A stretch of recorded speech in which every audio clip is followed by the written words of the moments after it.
Hey everybody, Wind Empire here. I upgraded these incandescent turn signals to LEDs and I had to share it with you. Here's what the fronts look like. It's a larger bulb with a built-in resistor, so you're not going to get hyper flashing, but you might have clearance issues.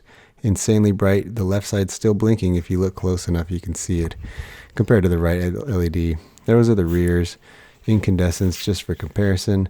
These don't have the resistor, but they are basically the same size, so they should fit in any housing. There's the hyper flashing. The way you fix it is this LED turn signal. You can adjust from really slow to really fast.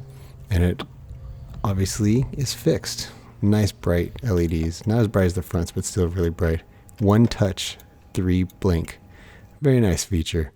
Part of the turn signal flasher. At night, very bright. So if you like any of these things, check the link in the description. Just make sure you get the right size for your car. Definitely recommend them. Same thing with the LED flasher. Anyway, that's it. See you.